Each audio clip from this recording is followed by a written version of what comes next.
You probably have heard before that Jesus wants to save you. But if you're not a Christian, you may wonder, what does Jesus want to save me from?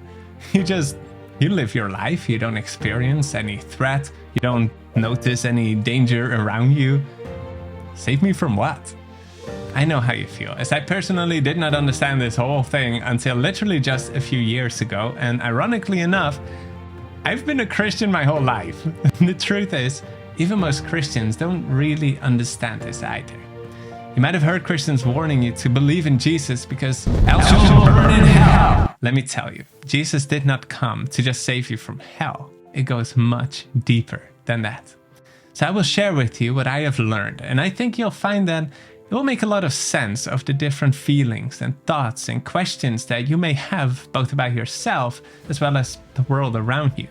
So here's how we're going to do it. First, we're going to look at what does the Bible even say the problem is? And then we'll look at the effects of that in real life scenarios so you can see for yourself how this problem affects your day-to-day life and why being saved from it might be the answer that you've been looking for. The first Bible verse that we'll look at actually straight out gives us the answer to our question, but since there's a lot of misconceptions about it, we'll continue to break that down to see what it really means. The context of this Bible verse is that an angel from heaven comes to Joseph, Jesus' father, revealing to him, directly telling him what Jesus will do. He said, "And she will bring forth a son, and you shall call his name Jesus, for he will save his people from their sins." There you have it. Jesus wants to save people from their sins. Not hell, but from their sins. But what does that mean? You probably have heard the word sin before. Bad thing, right? And that's where most Christians stop. Sin apparently is bad. I've apparently done it. I better accept Jesus' offer. Thanks. Without really understanding what sin is and to see how deep this problem goes. So, what is sin?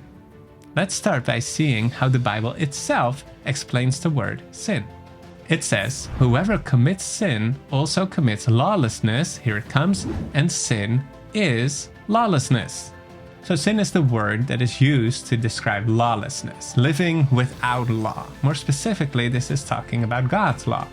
So now you can kind of start to understand, like, yeah, okay, that does not sound good. We can imagine that, but when Jesus explains what his law actually is, then it takes it to a new level. He said, "And you shall love the Lord your God with all your heart, with all your soul, with all your mind, and with all your strength. This is the first commandment. And the second, like it, is this: you shall love your neighbor as yourself." You probably have heard about the 10 Commandments, right?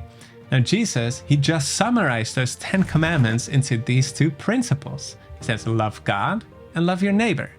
Now if you would summarize those 2 with only one word, what would that be? Love. You could have been a Bible author, because check this out.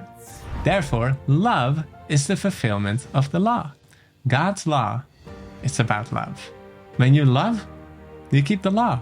Now, if we reverse that logic, it also means that when you look at the law, it shows you what love is. Love for God, love for others, and in doing that, actually loving yourself.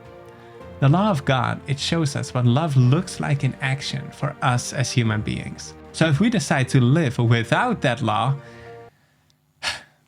I guess you can see the problem there. But it actually goes deeper than that. I'm going to connect 2 verses here that we're going to look at, and I think it's going to hit home. The Bible says, "He who does not love does not know God, for God is love." Notice that it didn't say God loves or has love or is loving. He is love. He is the definition of what love is. That outside of God, there's no love because God is love. But now look at this. This is the first thing recorded that God said about humanity. Then God said, "Let us make man in our image, according to our likeness." So God created man in his own image. In the image of God, he created him. So God made us to be like him. And God is love. So what do you think is at the core of our design? What is our operating system? Love. Humans were made to love in the way that God's law shows us. The law of God is not some arbitrary set of rules that he came up with, like, let me throw that one in, and ooh, I would like it to be 10. That is a nice ring to it. 10 commandments. Yeah. Okay, I need 2 more. No. The law of God is a description. It's an instruction manual of how humanity was designed to function, to thrive, to find happiness, to be honest and faithful, taking care of our well-being and trusting. So when the world lives without that law, it's not just that we're in some legal trouble for breaking the law and we've upset God. It's like if you put petrol in your diesel car, what happens? It'll break down. Why? Because it's not designed for that. It's the same with humanity. We're not designed to live without God's law of love. It would be self-destructive, dysfunctional. And we see the effects of that, the effects of sin all around us. Teenagers struggling with insecurities, depression, even suicidal thoughts, because our toxic culture leads them to believe that their self-image and sense of value come from the likes and hearts that they get on social media. A young woman scarred for life with trust issues in relationship because she was abused as a child. Students getting anxiety from the enormous pressure from the life decisions they need to make, with the fear of failure, letting themselves down, letting others down. A child suffering the mental consequences of being raised in a broken home, divorced parents. Fathers burned out because of overwork, financial worries. Mothers unable to take care of their children in the way she wants to because she's dealing with chronic sickness. Jesus wants to save us from the things that you're seeing in the world around you, that you know that it's not right. Something is broken. And you might not know why things are the way they are. Maybe you're, telling yourself that, I guess this is part of life, but you feel that this is not what it's supposed to be. We see all the brokenness all around us everywhere we look, and that's the result of sin. And there have been many people wondering, why doesn't God fix it? Take away whatever causes these problems. The Bible tells us that he will do that, but the truth is, the problems that we see are not just caused by what is around us, but what is within us. Jesus said, "Most assuredly I say to you, whoever commits sin is a slave of sin." Now we're at the core of the problem, and this understanding, it may answer your deepest questions of your heart, the feelings in your own soul of disappointment, frustration, hopelessness. Because we all know that we ourselves are not the persons that we wish we were. We know how broken we are. You've had a long day from work, your child misbehaves, and before you know it, you snap, lose self-control, and you scream at them. Your spouse says something you don't like, you're being impatient with them, you're a bit stubborn, prideful, go to bed angry, don't talk to each other. You give in to lustful thoughts, watching things you shouldn't, getting into relationships you shouldn't, hurting other people along the way. Ever said something to someone or behind their back and later you were like, oh, I wish I hadn't said that. You make promises that you'll do this or that, but then you kind of never do. Eating and drinking, doing things that are not good for your health. Make jokes at the expense of others, just looking out for your own best interests, following what you want.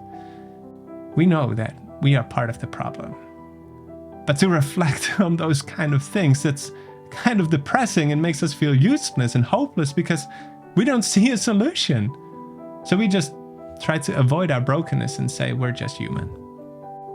It's not. It's not being human. It's being a slave to sin. That's where our problems come from. Sin, it has infected our hearts, poisoned our thoughts, corrupted our motives, and controlled our actions. Now, I know it's not easy to be faced with the parts of ourselves that we wish we could hide for others and for ourselves, but I want to show you something that Jesus himself said, and this is unreal. Now, before I show you that, let me confess something to you here, because I'm not perfect. Sometimes when I've gotten into a fight with my wife, I can't wait to list the reasons why I think she caused it, to let her know what she did wrong. And I think many times that's why people don't dare to believe in God, because we know we have done things wrong, and what will this God do? Look at this. For God did not send his Son into the world to condemn the world, but that the world through him might be saved. Jesus did not come to point his finger at you, to be angry with you for your behavior, to punish you for breaking his law, to make you feel bad and ashamed for your shortcomings and, really rub your face in it. Not even to express his disappointment in all your failures. I'm not angry, but I am disappointed. He came to save you. You know why? Because in God's eyes, you are not the problem. Sin is the problem. You are the victim in need of saving. You are not sin. You are his child taken hostage. You're a slave bound by sin. The problem is we've developed this Stockholm syndrome. We've fallen in love with sin. It's all we know. It's what we've gotten used to and what we hold on to. So if God would make all the problems disappear like we want him to, he would need to remove us too. That's why before he does that in removing the sin problem, he wants to convince you to allow him to separate the sin from you, so he can destroy one while saving the other. And if you allow him to, he can and wants to save you and remove this sinfulness from your heart, from your mind, and then you're free. Then you know what it's really like to be truly human in the way that we were meant to. No more struggles with guilt, shame, fear, worries, anger, insecurities, doubt, loneliness, impatience, stress, disappointments, not even death. Sin is not just something that we need saving from, but that we want saving from. But there is something that you need to do so Jesus can save you. That's why you're going to want to watch this next video, as I explain how you can be saved. That even though this sin problem, as you've seen, it's so far-reaching, so deep, but the solution is very simple. Jesus wants you to be free. Maranatha.